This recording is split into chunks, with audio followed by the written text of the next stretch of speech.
When you're talking about tactical empathy, you are trying to understand, recognize, get a hold of the perspective of your counterpart. You're not just looking or listening for what they're saying, okay? You're also looking at what they're doing. So when you get to the point where you're trying to label, when you get to the point where you're trying to think so hard about what you're actually going to say next, remind yourself, one, not to do that, but two, look at them. Because if you're talking to someone and they're looking at you like this, what does that mean? Who can give me a label? Sounds like what? Yeah, confused. Or, what was that one? I call this one pissed. Just saying. You can get things from people non-verbally, but not if you're so focused in your own mind about what you're going to say next. Put all of your effort into looking at their body language, listening to the words that are coming out of their mind, and trying to figure out what they're not saying. People will tell you things all day long. They have information that'll be important to you, that'll be useful to you to figure out what's going on, but they don't know that. They don't know that. They don't know they have that information. The way you get it is by labeling and mirroring to get a little deeper into what they're talking about. That's how you get to that why behind what's happening. Okay? That's what you're striving for.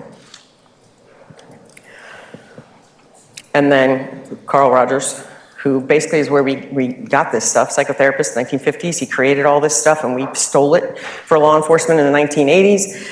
And it went into the business world mid-2000s when Chris and Brandon really started going out there and hitting the road. And then, when Never Split the Difference got released in 2016, Tactical Empathy was released on the population. A lot of you have come here today because you want to learn how to negotiate. You want to learn how to be a killer negotiator. You're going to walk away from here with a lot more than that. You're going to walk away from here with a brand new way to communicate.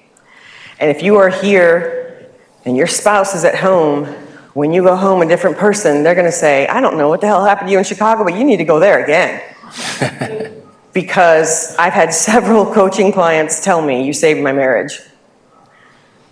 Because in a marriage, you get used to each other, you get comfortable, you get you know exactly what they're going to say and do, so where are you listening? What level are you listening at? Maybe one if you're lucky. That person is the most important person in your life. You should be on a much higher level of listening with that person. My relationship person is going, absolutely. Okay, so it's not about being nice. It's not about liking them. It's not about them liking you. It's not about getting along with them. You think we actually liked or got along with or made friends with the people we were dealing with at the police department? I can tell you, I worked sex crimes for 12 years. I did not like the people that I had to deal with. But they walked out of there, my best friend. I got a lot of confessions with this stuff, just by listening and making them feel heard. And sometimes I had to kind of, act like whatever they were thinking or doing was okay. It wasn't, but hey, I could have won an Emmy. And I'm sure everybody else at that table is the same thing. We could have won Emmys for those performances that we did. This is not about you feeling someone else's feelings, okay? It's not about that. You don't have to feel what they're feeling. It's not sympathy. It's empathy, knowing, describing, understanding what's going on the other side, not feeling it. We wouldn't be here right now. We'd all be locked up with some kind of weird PTSD from all the stuff we had to deal with if we used sympathy as opposed to empathy. This is why it is the calibrated application of emotional intelligence. You're doing it on purpose. But I will tell you, when you start practicing it and you start doing it a lot more often, it becomes more natural. It becomes kind of a way of life. And I'm going to pick on Michael back there in the corner.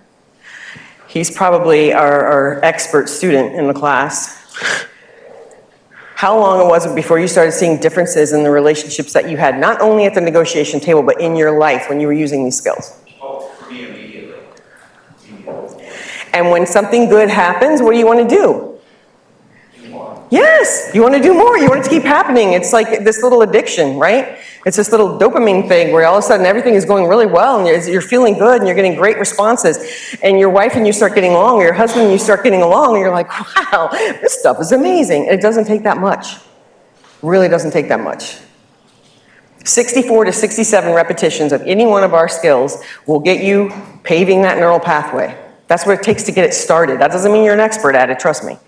That's what it takes to get it started, because right now your brain has no map for what you're going to be trying to do today. Your brain is going, what are you doing? Why are you doing it? And this is confusing, and stop. You got to push through that. Through awkwardness is learning, just like Brandon was saying earlier. The more awkward you feel, the more you're actually learning, the more scrambled up your brain is getting, the more it's trying to work it out, the harder it tries to work it out, the faster you're going to get a hold of it. That's why making mistakes is important. So today, when we put you guys into any exercises, I want you to remember that you are here today to get better at this. Everyone around you is here today to get better at this.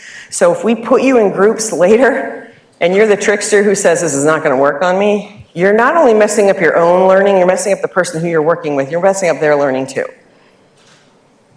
Okay? We know anybody can beat this if they want to. I can sit down with you and make you look like a complete fool when you try to use this on me, because I know how to subvert it. That's not what we want here today. This is a lab, a learning lab, where we want you guys to be helpful to each other with learning the skills and being able to do them correctly. So if you're assertive like me and you want to play a game, don't do it today, please. Or come find me. I'll gladly play assertive games with you mind all day long. I'm okay with that. So if you're one of those people and you just feel like I can't sit down and be nice, come talk to me. We'll have a good time. No problem. Don't talk to Troy, though. He's too nice. And Barbara will analyze you. That's how it works. We're a good team. So when you're using tactical empathy, are you not allowed to be assertive?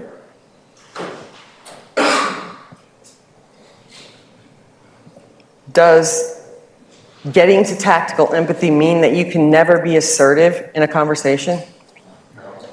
It doesn't. It doesn't. If it did, I wouldn't exist, because I am so assertive.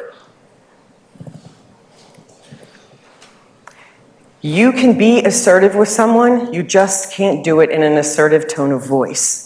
If you have a good tone of voice, you can say anything to anybody and they're going to be okay with it. Just go to France. They say all kinds of weird stuff all the time, but that language is just so beautiful that they're telling you to go screw yourself and you don't even know it. You're like, oh, that sounds cool. So you can say anything to anybody with the right tone of voice and the right attitude behind it,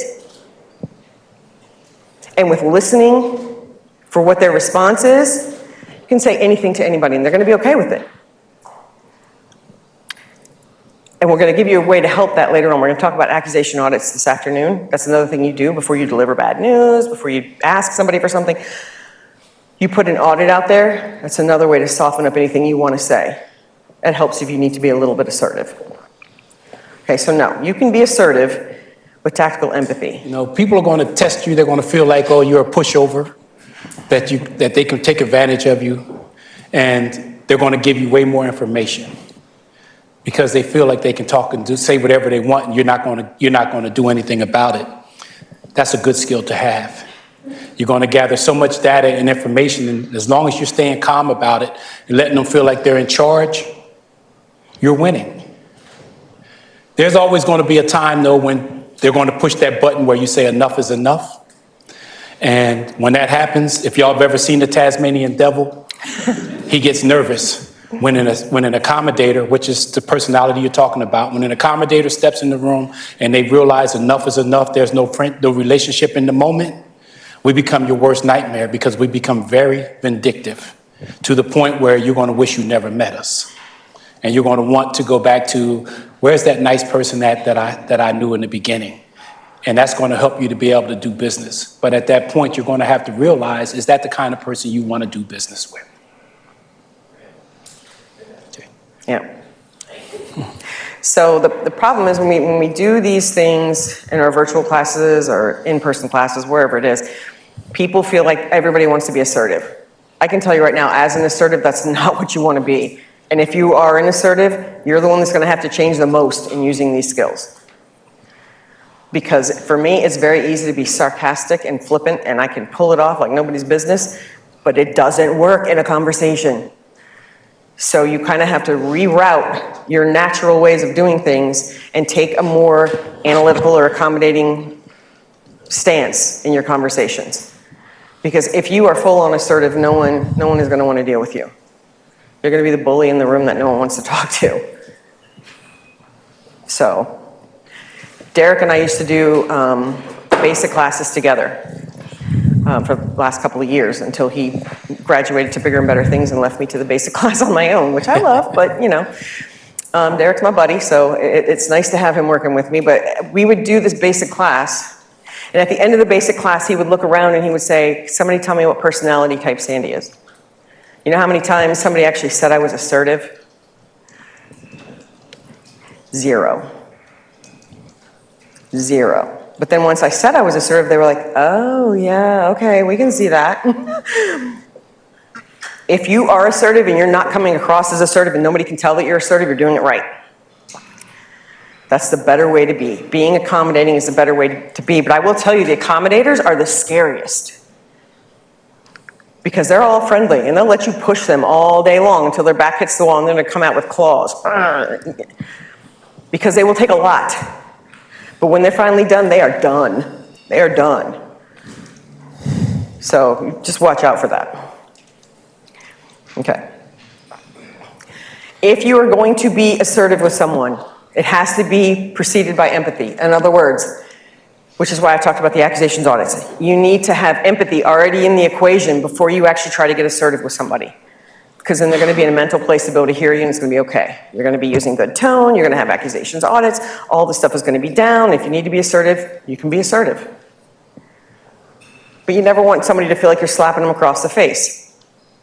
So you know that you need to get to a place of empathy. You need to use empathy when you're approaching the other side before you actually go and get assertive at all on them. And if you do that, then the assertion will go over okay. They might not like what you're saying, but they won't kill the messenger at that point. Because you've already shown them that you care, that you understand that they're being heard. And then if you have to use a little bit of assertion, I mean, some of you, how many of you are running your own business or are a leader or supervisor in your business? Okay, a lot of you. So can you go without being assertive ever? No. But we're going to tell you how to do it in a nicer way today.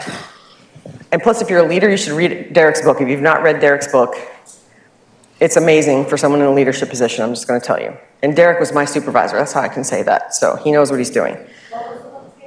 Ego, authority, failure. We actually, there you go. Chelsea's holding them up. We have some back there. That's the book on leadership that Derek wrote. It's basically leadership using tactical empathy. What's the book called? Ego, authority, failure. And side note, I think Derek signed all the copies we got in the back too, so. Oh, so yeah, signed copies. Okay, so why do we use tactical empathy? Why do we think tactical empathy is the best way to go? Because people like to be understood. And in order to understand someone, you have to understand what their position is. You have to understand what it is they care about. And when you're listening at that higher level, you need to understand why whatever they're doing is important to them. And you also need to know who they have to influence, which is important in a negotiation or when you're dealing with a subordinate. You need to know who they're having to influence on their side, because everybody answers to somebody. So if you're in a negotiation with the other side and you're speaking with someone, you need to understand on their side where the pressure is coming from, who they have to influence with this information that you're giving them. You need to understand that to be able to talk to them and get where you need to go. All of this stuff that you do actually encourages reciprocity. So 2 things I want you to understand here. 1, you're using tactical empathy because you want that reciprocity. You want them to give you the same consideration that you're giving them. But also, if you're coming at them in an assertive fashion and you're not using tactical empathy, you're going to encourage the wrong kind of reciprocity. That's the second point. Whatever you're giving is what you're going to get. So if you're giving tactical empathy and you're listening and you're understanding, then that's what you're going to get in return. Because a lot of this process, that's what it gets you to. It gets that reciprocity given back to you on your side.